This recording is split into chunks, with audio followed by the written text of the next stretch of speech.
"No more falafel," screamed Zeev above the noise. "No more poutine, no more hummus, I tell you that 5 minutes ago." When the supplies run out and they're still coming at you, you're not windy. You're a mean, lean fighting machine. Oh no, it wasn't the fucking uproar that arsed me. It was something awful funny going on in my heart. There was more thieves in this caff than woodworm in the True Cross. Every pocket had a pink hand lining and an empty wallet doing backstroke in our toilet little ease. 1,000 people pouring in and out, eating without swallowing, public monuments trying to look like sentries, sentries trying to look like public monuments. Seductive images decoying, allowing you to target, pinpoint the spot. The handover of red diplomatic pouches of Marks and Spencer's girdles bound for women praying near the Pakistani nuclear deterrent. "Excuse me, but I was passing and I think if the common man won't be able to grasp an idea, then it shouldn't be expressed," said a middle-aged girl going by the door in a junk shop blouse. That wasn't my problem. My problem was that I felt my hairs rise, like my logic was being followed by some lover who understood me very well. Someone was watching me with love. This was not the effect I was yearning for. You see, what happened was, there was this woman come in, and she was the first woman that ever I seen. She'd been sitting at a desk at this black doorway over the road, Women's Whip Strip Advisory Service, they called it. She come over and turned our front table into a stall for leaflets. With her head down, bleached hair, black roots, a finger up her nose and a fag between the next fingers, reading a book. I tried to get it off her, for I'd rather have a strange book than a strange look, but I couldn't, though I yanked hard. And as we were pulling, she stood bolt upright with lank English fair hair over a domed forehead, and she vomited like a cat straight out of her in a spinning lasso. She left her table and trickled out. But when I looked round, the chef was towering over me like a spouting drainpipe. For come here, I'd felt the call of my life's mission. I'd started shaking my hair over the English saw-knees of the customers, and my roots had more arsenic than Napoleon's hair extensions. I felt his pincers on my wrist, staring down at me, his pair of brown fibre optics. "Why are you poisoning the food?" "'Cause I'm crab meat at a conference centre." "What did you take from her? You stole something." He was so fucking angry at me. He was shaking, so he was. His pale skin was a vision of shimmering switches. He gave me the funny feeling that the whole of Europe was a tripwire cathedral. "I stole nothing. She insulted me. She told me, 'Watch your tits till there grow more lumps than white sauce in a chop house on the Strand.'" "What did she plant on you?" What could I tell him? That she'd give me a white plastic crab shell from the National Health with a porno yellow rubber fireman's ring inside it, that she said mature and responsible women stick up their bums whenever they fall in true love. He turned to that woman's friend, and wasn't he very, very calm? "There is something missing?" The girl looked up with a pleasant smile. "Oh, I don't really know. I'm just watching the stall for a friend." You want to see the credulous fucker blush? She turned away to me. "Yeah, gone bean. Throw her a leash and she'll walk you home." Still he stared at me. "Give me what you stole." "Take it off me, sure." But he stepped backwards, his black-brown fibres gazing at me. He unclamped his camel lips with difficulty. "You walk here, you don't poison people. Think of this as Buckingham Palace. All the police you care to eat, but don't fuck with the sanitation." "Sanitation!" Hamdi ran zigzag down our slatted wooden aisle. "Sanitation! Health inspectors! Health inspectors!" That was action stations. Suddenly, the night shift were all crowded round me in a cluster of sick integers, faces stark white under their green skin, high-waisted trousers blotting their armpits for them, pushing aside the customers who'd their hands on their corduroy knees studying the sarnie fillings. "If she's dirty, she's out," Musa told Zeev. "Dirty? When I shit, it's displayed on the wall as an act of political expression. Maybe you wonder, my friend, why they don't help me clean this place, but still, they always give a shit about the health inspectors. Zeev switched on the rotisamat with a fist whack. Maybe they're going to tell you why that is. These guys talk a great deal, by the way, said Musa. We are in the middle of a very special operation here. I am going to prove that to you. He grabbed my arm. He glanced out at the street at the policemen in their bit-mapped hat bands. He said, You see that builder out there? You notice anything strange about him? A man in a sou'wester was standing beside a bloody red clay roadworks hole, toothy with winking lamps, explaining something to a Gurkha who was waving his arms and legs. There was a sad triumph in the East End voice. Oh, you won't get him now. You won't get him now till Monday, said Musa. You think this guy is really an English road worker? And are you going to tell me that she is for real? He pointed to a woman wearing a big pink a cappella cabaret bow in her hair, her hands clasped together like Snow White, saying, Justice, he was let out of jail to prove a hypothesis. Boy, let's bitch about that government, said Musa and Zeev together. And you think, with this accent, that this guy is what he say he is? A scouse in prune-washed jeans was saying, Anyone can get into Oxford, but not anyone can get into my college at Oxford. While beside the games arcade, a drunk had his forehead into the little wire cage of a tiny tree, rattling it, saying, Let us out! Let us out! Listen to their voices, hissed Musa. Aye, right enough. Their echoes flapped like a trapped fucking bird. Saving the old Hackney Hippodrome, got a rescue bid from the local mosque. And then an over-plaintive rehearsal discussion voice. I don't know, I just feel Goring is such an easy target. I just felt like nothing beside her, of course. I just thought, God, she's so brave. Musa said, Have you ever heard people talk that way? You are listening to the jerk-off of a microphone. They got something happening here of so sensitive a nature that they themselves have only been told their cover. Check them out. You notice anything strange? And it was indeed the fucking funny thing about the skittle beings who flowed into our caff.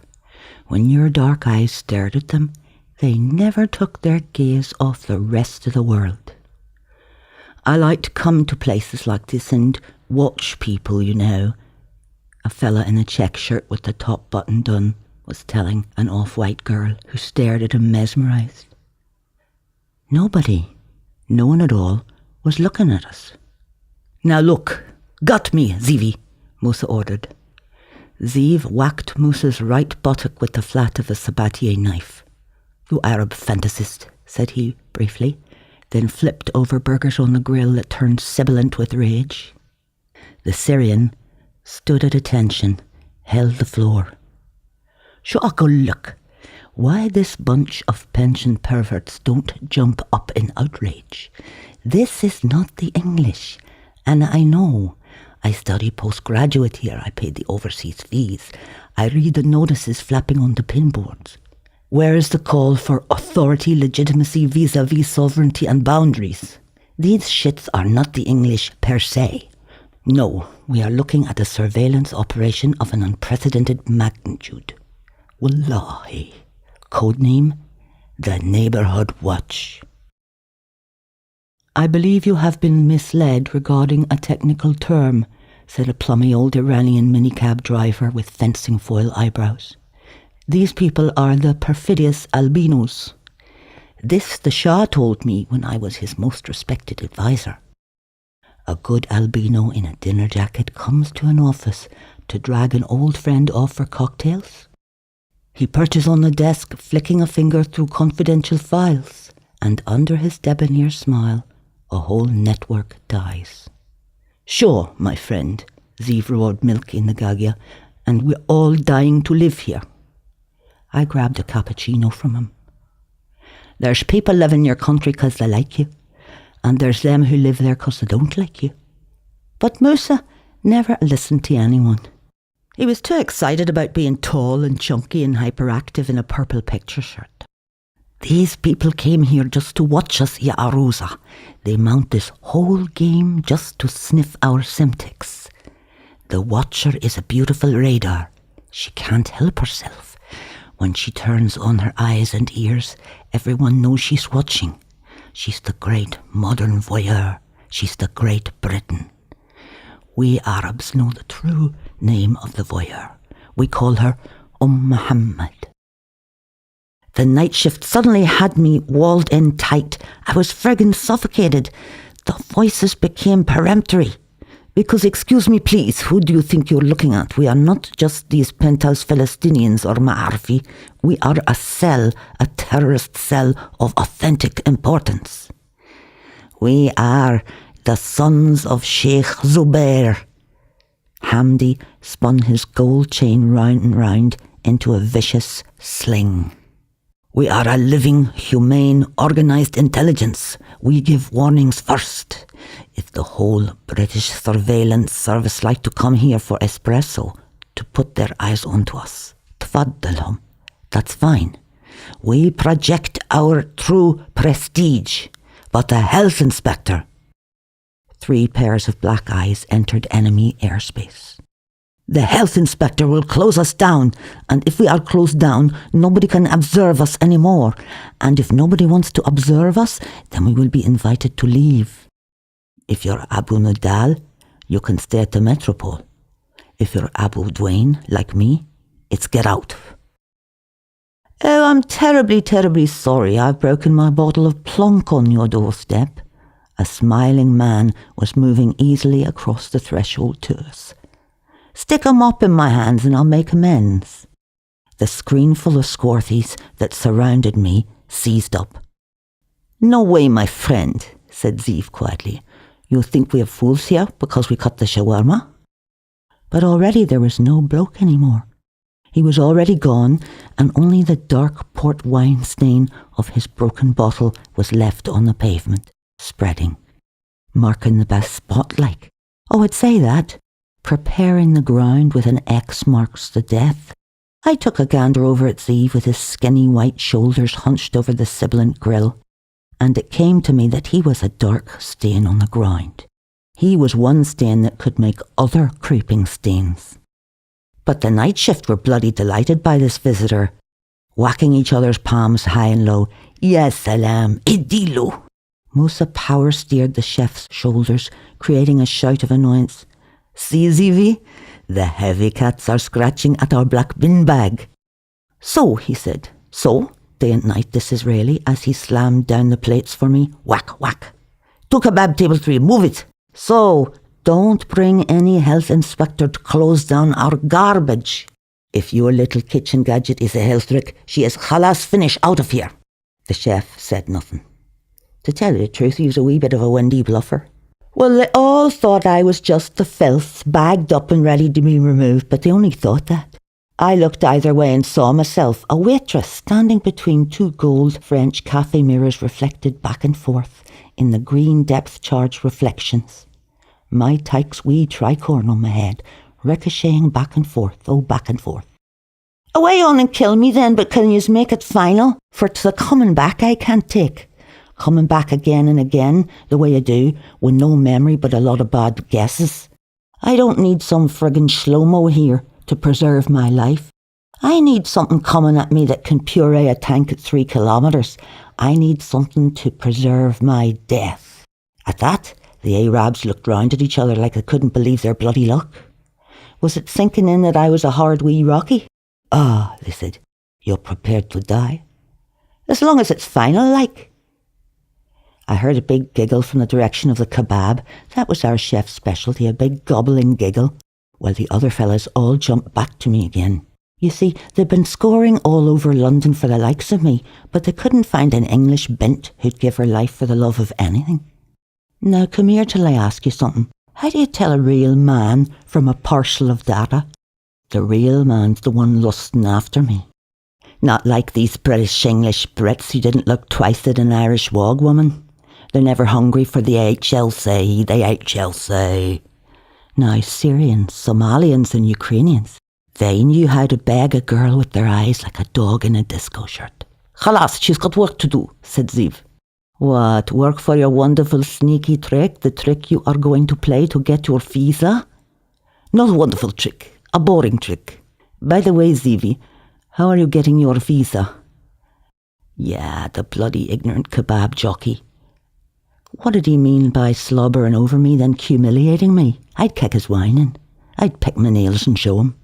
Now, the night shift had manners at least. They'd brush their zips against some part of me, even my dirty old bum, groaning and rolling their eyes, rubbing me and getting me going as I skidded up and down the quarry tiles with the orders that Ziv was throwing at me through the Gulwa smoke.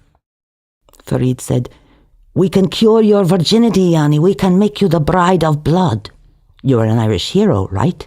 grinned Musa. "You march the parade with the beret and the 38D bra and the breast-like jutting chins and the Versace shades? You'd really die for us? You aren't tricking us? You got a valid passport?" Hamdi the Egyptian, with his single black eyebrow like a graceful feathered gull above his nose, put his friendly plum mouth with like a beautiful pustule up to me earhole. "You want to meet my mother for our cause?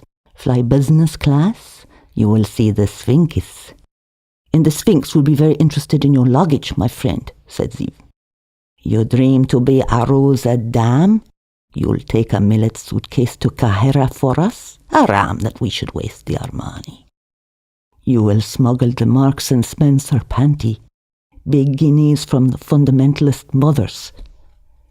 "Yeah, catch a grip, would you? I'm a bride of blood, not a bride of Ann Summers. And explosives also. Semtex, that's the word. You see how these British follow and stick to us day and night? They think we plan the big blast, and they're watching. So how can we do anything? We need someone who can be our decoy, like you. Someone whose heart is big enough to take the blame. Someone who is not scared to be unpopular. Sah, Zivi?" "It's a point of view." A smile tormented the chef's gob. "You see," said I do nothing less than £1,000 crater maker glued in my navel going at 200 miles towards a concentrated mind of a 5-star general. "Are you dangerous or are you small pitiful fry?" I inquired. "Who says the green-veined revolutionary with hair flowing back from the brow on a bit of cardboard in the aluminium window of a corporation flat shall die for a pack of wee turds? It's not the hero I want to play. It's the world-class mega hypnopatsy." I raised my fist. "A land with its knees blown off will never walk alone." "Where is this enclosure then? Have yous it ready?" Well, the long and short of it was I took the case off them. A pearl grey transaction under the Opal cafe lights. It was a heavy grey cut-price bastard, all right. There wafted out the good old Semtex stench of a bad nappy. Or was that their trousers as they shrunk back? "Bishwish ya Arosa, ya Majnoona, easy now. Strap their package to your stomach, my friend. It's the safest thing in all the world," said Ziv. "And before you go, here, 5 kebab for table 2. Don't forget, my friend. Your concerns are my concerns, and my concerns are yours. Or you forgot the bargain we made." I said nothing, but I asked the Faisals, "Have I got this right? I buy me own ticket, and yous will reimburse me after takeoff?" They nodded. Oh, they agreed. "Would it not be better if you got me pregnant, said you'd marry me, booked me on a flight home for the wedding and slipped the detonator into my bag?" "It lacks simplicity," said Musa. I made for the front door, gripping the handle with about 20 fucking boring watchers on my tail, all prune eyes and tapioca faces. When I turned back sharpish, so did they. The only criminal arrested was time. "One last minute hitch. What if it doesn't activate and then there's no one to meet me at the airport? I think I'll just have to check that out." I gave a great thrust upwards of that grey suitcase high above my head. You'd want to see the night shift's faces. And that was when I had the first trigger impulse that I'd ever remembered.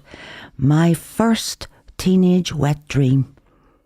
I could hear a signal mapping through my veins saying, "You have been let out of jail to prove a hypothesis."